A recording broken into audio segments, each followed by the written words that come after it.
जो कहानी है ना, ये कोई बनाई हुई बात नहीं है, ये सच है, मेरे साथ हुआ है। और इसे सुनाने का मकसद सिर्फ डराना नहीं है, बल्कि एक तरह से एक चेतावनी देना है। तो मेरा नाम जस्टिन है और ये जो हुआ ये मेरे और मेरे कजिन के साथ हुआ था। करीब 1 साल हो गया इस बात को। पिछले साल की गर्मियों में मेरा कजिन मार्टिन वो हमारे घर रहने आया था कुछ हफ्तों के लिए। हम दोनों की उम्र भी कोई ज्यादा नहीं थी और बस दिन भर घर में पड़े पड़े बोर हो रहे थे। वो दिन उफ बहुत ही उबाऊ थे और ऊपर से बाहर बारिश ने मौसम को और भी सुस्त कर दिया था। वीडियो गेम्स खेल खेल कर तो हम तंग आ चुके थे। दिल में बस एक अजीब सी बेचैनी थी कि कुछ अलग किया जाए, कुछ रोमांचक हो। उस दिन पता है मेरे माता पिता भी घर पर नहीं थे, वो लोग एक बीच रिजॉर्ट पर गए हुए थे, तो घर में हम दोनों बिल्कुल अकेले थे।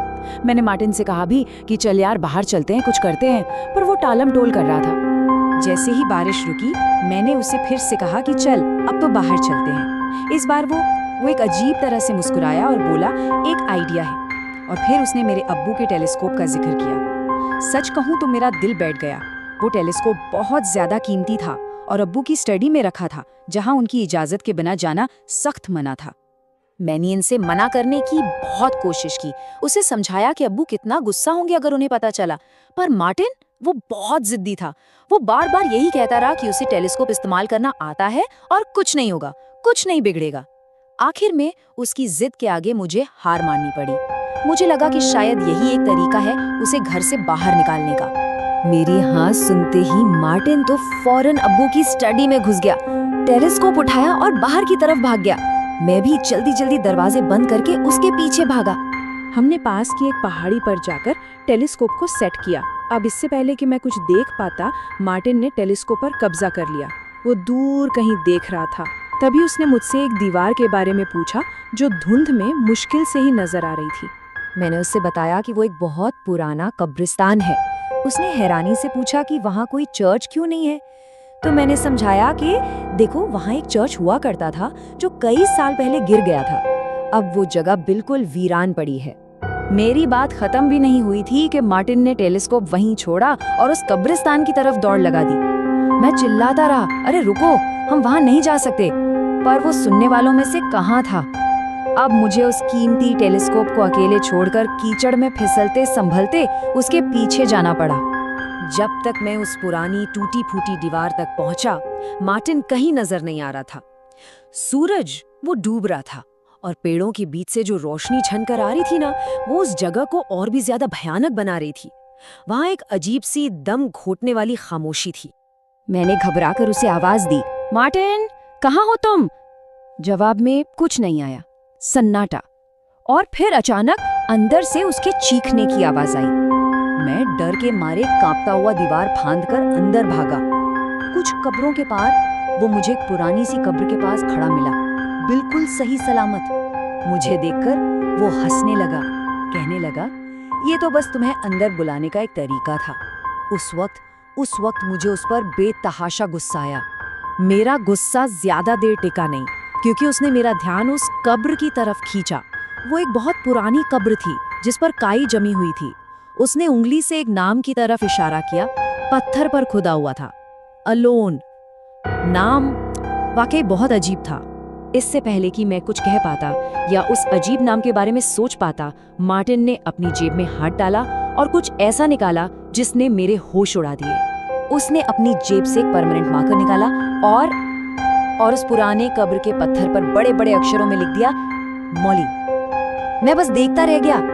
मैंने उससे पूछा कि ये क्या बकवास है। उसने इतनी लापरवाही से कहा, ये मेरी एक्स गर्लफ्रेंड का नाम है। मैंने उसे झिड़कते हुए कहा, मार्टिन तुमने ये ठीक नहीं किया, ये किसी की कब्र है, इसका सम्मान करो।